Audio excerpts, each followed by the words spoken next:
त्यामध्ये जयंत पाटलांनी प्रदेशाध्यक्ष पदापासून लांब होण्याचं काही कसं बघताय एकूण दोन्ही घटनांचं? मला काय अत्यंत ह्या सगळ्या सिरियस गोष्टी वाटत नाही. मी पहिल्यापासून ही भूमिका मांडत आलोय आणि तुम्हाला विषय पण नाही. आता त्यांनी का भूमिका मांडली, ते का पळ काढायला लागले, ते त्यांना विचारणं तुम्ही आवश्यक आहे. परंतु आताच्या महाराष्ट्राच्या राजकारणामध्ये माननीय देवाभाऊंच्या नेतृत्वामध्ये एकदम सक्षम सरकार महाराष्ट्रात सुरू आहे. त्यामुळे कुणाचं काय चाललंय, कशा पद्धतीने चाललंय याकडे लोक आता अत्यंत सिरियसपणे अजिबात बघत नाहीत. आणि मुळात जयंतराव हा राजकारणातला विषय पूर्णपणे संपलाय. उगाच त्याला आता सारखी जाळ घालून तो काय मोठा करण्याचा तुम्ही प्रयत्न केला तरी तो काय मोठा होणारा विषय नाही. तो आता पूर्णपणे दिवा विजताना मोठा होतो तसा तो झालेला आहे. आणि हा पळ काढणारा माणूस आहे, हा रणांगणात टिकणारा माणूस नाही.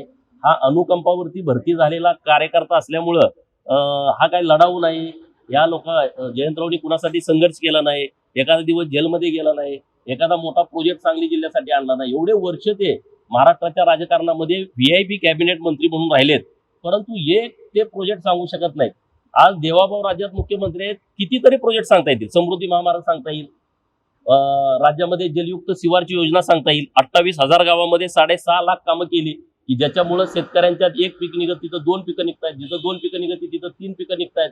कितीतरी विषय सांगता येतील. रस्त्याचं जाळं निर्माण केलं, ग्राम सडक योजना, मुख्यमंत्री ग्राम सडक योजना आणली, जी कधी गावातल्या लोकांसाठी रस्ते नव्हते, 3 टप्प्यामध्ये ते रस्ते देऊन टाकले लोकांना. कितीतरी निर्णय सांगता येतील, पण ह्यांना काही कामच करता आलं नाही. त्यामुळे आता त्यांनी कुठं असलं नसलं, प्रदेशाध्यक्षपद असलं तर तो आता त्यांच्या पार्टीचा विषय आहे. मी त्याच्यावरती जास्त म्हणजे आता बऱ्यापैकी बोलले, पण आता ह्याच्यापेक्षा जास्त बोलणं आता हा काय आहे. सायकलला मी मगाशीच म्हटलं, आम्ही पूर्वी सायकल वापरायचो, तुम्ही वापरायचा. सायकलचा पंक्चर झाला तर तो काढता येतो, पण तो बस्ट झाला तर काढता येत नाही, ट्यूब बदलावी लागते. हा का बस्ट झाला, याची ट्यूब पूर्णपणे टायर सुद्धा बदलावं लागेल, अशी परिस्थिती आता ही झालेली आहे. तर बच्चू कडू आपले ठिकाणचे सहकारी आहेत, मात्र आता ते सध्या राज्य सरकारवर फारच आक्रमक दिसत आहेत. कारण कर्जमाफीच्या विषयावरून ते आमरण उपोषणासाठी बसलेले आहेत. बच्चू कडू हे शेतकऱ्यांचे नेते आहेत, शेतकऱ्यांच्यासाठी उपेक्षित घटकांसाठी लढणारे नेते आहेत. आणि त्यांनी काही भूमिका शेतकऱ्यांच्या बाबतीमध्ये घेऊन उपोषणाला बसलेले आहेत.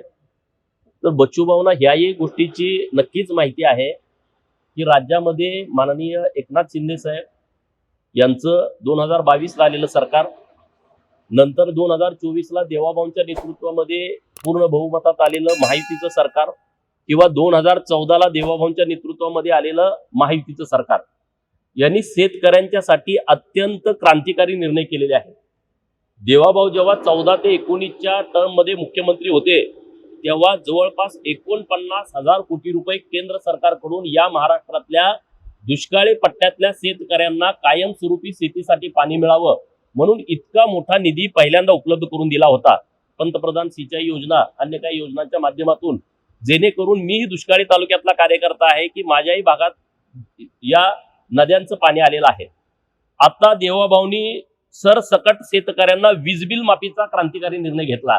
अनेक आंदोलनं, अनेक मोर्चे, अनेक मागण्या व्हायच्या, अनेक निवडणुकांमध्ये जाहीरनाम्यामध्ये विषय यायचे की शेतकऱ्यांना वीज बिल माफ झालं पाहिजे. तर 7.5 HP पर्यंत वीज बिल माफ हा अत्यंत क्रांतिकारी निर्णय आहे शेतकऱ्यांच्या बाबतीमध्ये. आता सोलारवरती वीज म्हणजे महाराष्ट्र देशातलं सर्वात जास्त, मी कालच माननीय देवाभाऊंची प्रेस ऐकली, त्या प्रेसला होतो, 10 लाख पंप जे बसवले त्यातले 5 लाख पंप महाराष्ट्रात बसवलेले आहेत. म्हणजे शेतकऱ्यांच्या बाबतीमध्ये अत्यंत चांगले निर्णय. 1 रुपयामध्ये पीक विमा, 500 मीटरवरती विहीर खोदता येत नव्हती रोजगार हमी मधली, आता ती विहीर तुम्हाला खोदता येते. 500 मीटरची अट उडवून टाकली. नंतर पूर्वी 3 लाख रुपये रोजगार हमीच्या विहिरीसाठी मिळायचे, आता ते 5 लाख रुपये मिळत आहेत. 20 लाख शेतकऱ्यांना, जे बेघर शेतकरी आहेत त्यांना 20 लाख घरं पंतप्रधान आवास घरकुल योजनेमधून दिलेले आहेत. त्यांना 5 बरास वाळू मोफत, ज्यांना घरकुल दिलं जाईल त्यांच्या घरावरती सोलर पॅनेल, म्हणजे त्यांचं जोपर्यंत घर आहे तोपर्यंत वीज फ्री, असे अनेक क्रांतिकारी निर्णय घेतलेले आहेत.